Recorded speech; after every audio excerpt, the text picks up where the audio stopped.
Hello friends, నమస్తే. Welcome to Narmada foods. ఈ రోజు వీడియోలో మనం ఇమ్యూనిటీ బూస్టర్ అండ్ హెల్దీ కషాయం ఎలా తయారు చేయాలో చూద్దాం. ఈ కషాయాన్ని రోజుకు 2 సార్లు త్రాగాలి. మార్నింగ్ పరగడుపున ఒకసారి, ఈవినింగ్ 5 గంటలకు ఒకసారి తాగాలి. ఈ కషాయాన్ని రోజు త్రాగడం వల్ల ఇమ్యూనిటీ పెరిగి ఎలాంటి వైరల్ ఇన్ఫెక్షన్స్ రాకుండా ఉంటాయి. ఇప్పుడు ఈ కషాయం పౌడర్ ఎలా తయారు చేయాలో చూద్దాం. ముందుగా స్టవ్ మీద ఒక కడాయి పెట్టుకుని ఇందులో 1 కప్పు ధనియాలు, 2 టేబుల్ స్పూన్ జీలకర్ర,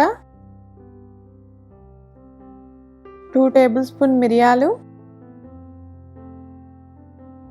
1 టేబుల్ స్పూన్ సోంపు, 3 దాల్చిన చెక్కలు, 8 లవంగాలు, ఒక 10 యాలకులు వేసుకొని సిమ్లో పెట్టుకొని 5 నిమిషాలు త్వరగా వేయించుకోవాలి.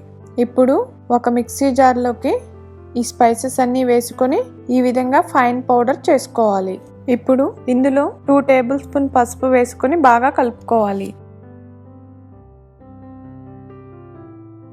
ఈ పౌడర్ని ఎయిర్ టైట్ గ్లాస్ కంటైనర్లో వేసుకుని ఫ్రిడ్జ్లో స్టోర్ చేసుకోవాలి. ఇప్పుడు ఈ పౌడర్తో కషాయం ఎలా తయారు చేయాలో చూద్దాం. ముందుగా ఒక చిన్న రోలు తీసుకుని ఇందులో 8 అల్లం ముక్కలు వేసుకొని బాగా దంచుకోవాలి. ఇది ఒక బౌల్లోకి తీసుకొని పక్కన పెట్టుకోవాలి. ఇప్పుడు స్టవ్ మీద ఒక బౌల్ పెట్టుకుని ఇందులో 2 గ్లాసులు వాటర్ పోసుకోవాలి. ఈ వాటర్లో ముందుగా దంచి పెట్టుకున్న అల్లం వేసుకోవాలి.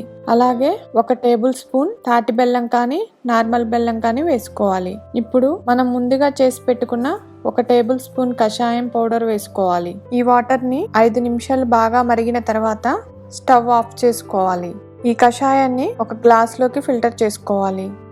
ఇందులో ఒక హాఫ్ నిమ్మకాయని పిండుకోవాలి. అంతేనండి, వేడివేడిగా కషాయం రెడీ అయిపోయింది. ఫ్రెండ్స్, ఈ వీడియో కనుక మీకు నచ్చినట్లయితే లైక్ చేయండి, షేర్ చేయండి, కామెంట్ చేయండి అండ్ సబ్స్క్రైబ్ చేయడం మాత్రం మర్చిపోవద్దు. Thank you for watching this video.